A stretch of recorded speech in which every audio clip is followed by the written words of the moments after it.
Tollywood star hero power star Pawan Kalyan గారి సినీ కెరీర్లోనే మొట్టమొదటి పాండ్య సినిమాగా రాబోతున్న సినిమా పేరు హరిహర వీరమల్లు. క్రిష్ జాగర్లమూడి దర్శకత్వం వహించిన ఈ సినిమా ఎప్పుడో స్టార్ట్ అయింది. కానీ రాజకీయాలతో పవన్ కళ్యాణ్ గారు ఇన్నాళ్ళు బిజీగా ఉండడంతో ఈ సినిమా షూటింగ్ ఆలస్యం అవుతూ వస్తోంది.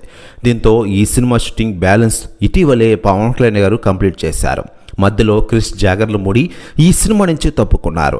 ఈ సినిమాకి నిర్మాతగా వ్యవహరిస్తున్న ఏం రత్నం కుమారుడు జ్యోతి కృష్ణ ఈ సినిమాకి దర్శకుడిగా వ్యవహరిస్తున్న విషయం మనకందరికీ తెలిసిందే.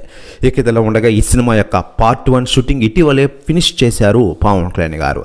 ఇక ఈ పార్ట్ 1ని ఏడాది జూన్లో రిలీజ్ చేయాలన్న విషయం తెలిసిందే. జూన్ 12న ఈ సినిమా గ్రాండ్గా రిలీజ్ చేయాలని మూవీ టీం భావిస్తున్న విషయం తెలిసిందే. దానికి సంబంధించిన పోస్టర్ కూడా అధికారంగా ప్రకటించింది. ఇక ఇదిలా ఉండగా లేటెస్ట్గా అందుతున్న సమాచారం ప్రకారం Harihara Veeramallu cinema business deal అయితే లాక్ చేసిందట. లేటెస్ట్గా అందుతున్న సమాచారం ప్రకారం అమెరికాలో కూడా అదిరిపే లెవెల్లో బిజినెస్ డీల్ చేసిందట. దాదాపు 90 కోట్ల బిజినెస్ చేస్తున్నట్లు తెలుస్తోంది. మొత్తంగా 150 కోట్ల పైగా బిజినెస్ డీల్ కుదిర్చినట్లు తెలుస్తోంది. ఇది పవన్ కళ్యాణ్ గారి కెరీర్లోనే ఆల్ టైమ్ రికార్డ్ అని తెలుస్తోంది. దీంతో ఈ సినిమాపై అంచనాలు వేరే రేంజ్లో ఉన్నాయి. ఇక ఇదిలా ఉండగా ఈ సినిమా అయిపోయిన వెంటనే ఓజీ సినిమా షూటింగ్లో జాయిన్ కానున్నారు పవన్ కళ్యాణ్ గారు.